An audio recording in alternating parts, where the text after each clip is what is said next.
definitions. This is one of your creations, Emma. Oh, who did this? It was Gonzalo. Oh, okay. So this is looking at a hydrograph such as those that Lawrence put up this morning, and considering it in terms of the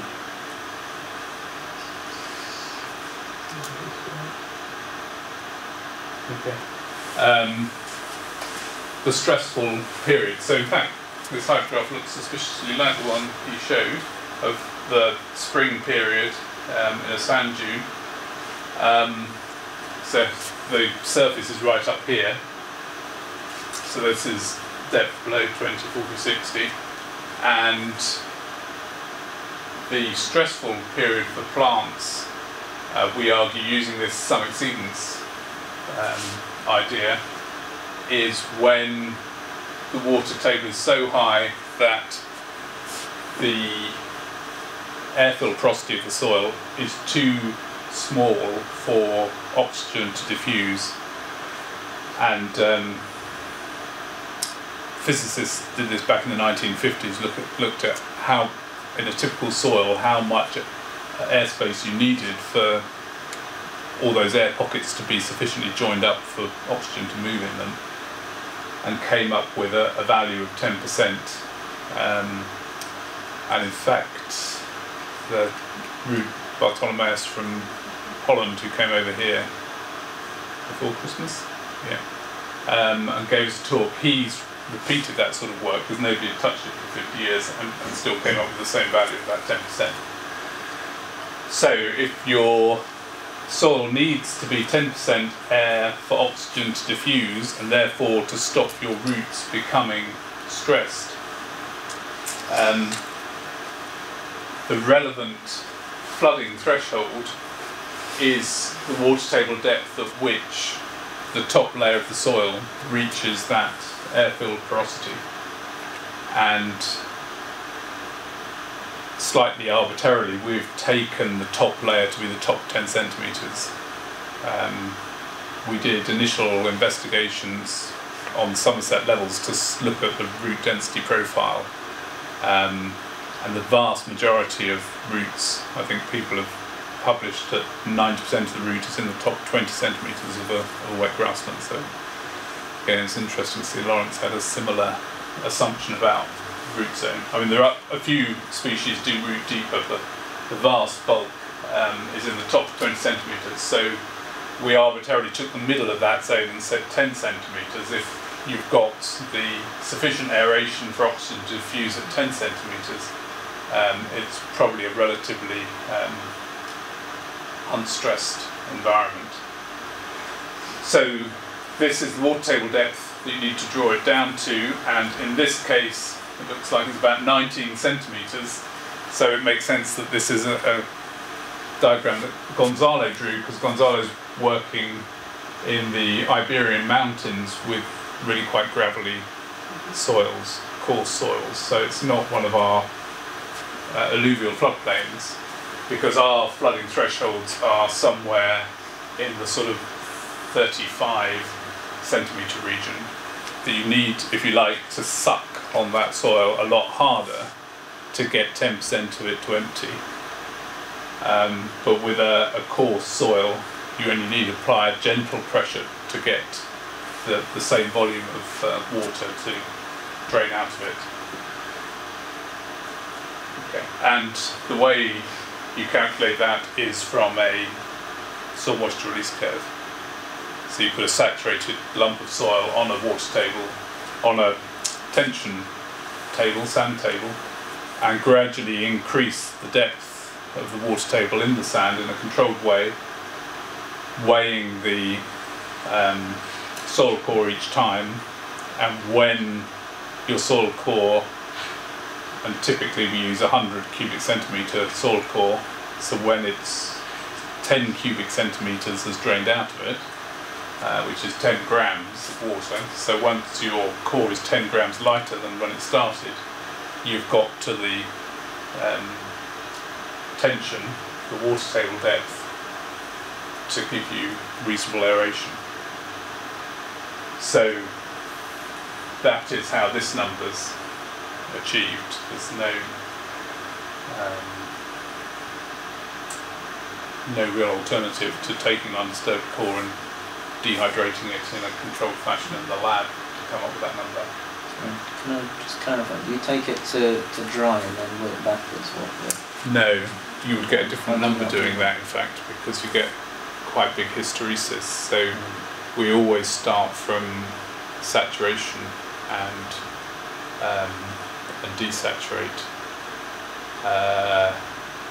Yes, I'm trying to.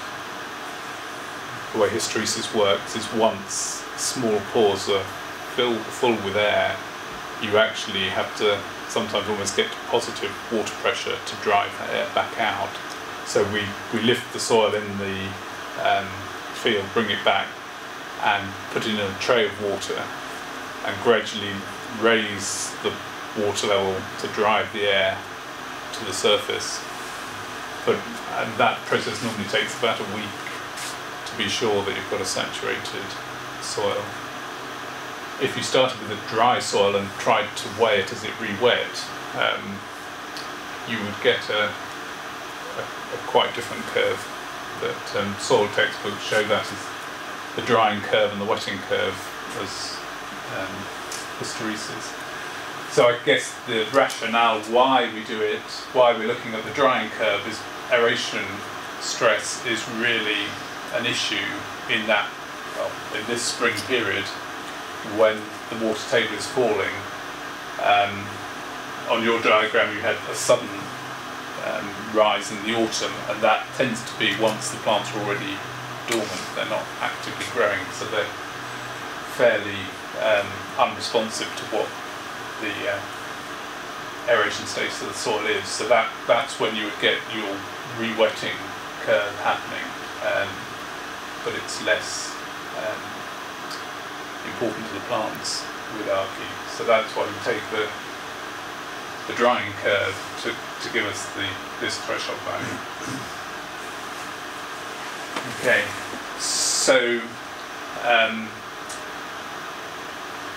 once you've established that threshold, there are then really two parameters you could draw out of your hydrograph to explain vegetation behaviour. The simpler one is simply the duration, how long during the growing season or even during the whole year is the water table higher than that, and therefore the plants are potentially stressed through lack of oxygen. So Gonzalo's calculated it here as 5 weeks. I presume he's using the growing season. Yeah, I think Gonzalo decided there was a 10-month growing season on his Spanish sites, so ignore the coldest 2 months of the year. So that's one measure. So we can say duration of stress, 5 weeks, and that's only duration within the growing season. Yeah. You could do in South Africa, because the climate's pretty warm all year round. We did duration in the full calendar year. But from what we've found on meadows is that they are more responsive during the growing season to water tables. It's not to say they're completely unresponsive to what happens in the winter, but by including that measure it tends to dilute out a bit the explanatory power. So, does your analysis bear that out? Generally the full annual ones are just a bit weaker in terms of explanatory power than the growing season. So yes, that's just the duration in weeks, but, and this is a Dutch idea from the 1960s, would argue, well, that's only telling you part of the story. It's saying when is the water table above the threshold, but the more higher it is above that threshold, the more stress it may be subjecting the vegetation to. So we ought to also have a measure of this height as well as that length, and that gives you this concept of sum exceedance value. It's the amount of the curve above the threshold. So Gonzalo's measured it here as 0.3 of a meter week, where you get these funny meter week units from this axis being in meters and this axis being in weeks. So the area under the curve gives you that value. Okay, so that's dealing with aeration stress. The converse of that is, I prefer to say soil drying stress rather than use the word drought, because the word drought has more connotations and implications about what the vegetation is experiencing. Soil drying, some plants are completely unfazed by soil drying and carry on growing. That's why I tend not to use the word drought, because that makes it sound like all the vegetation is going to stop dead in its tracks. So the drought stress needs an entirely separate threshold to calculate from, and these two numbers they're both functions of the soil to some degree, but they're unrelated. You can't predict one from the other. And this, well, our justification for this is when the surface tension gets to 5 kilopascals. So in a absolutely stable system with no fluxes, that would be at 50 centimetres water table depth, would give you 5 kilopascals tension at the surface. And we chose that number because some Australian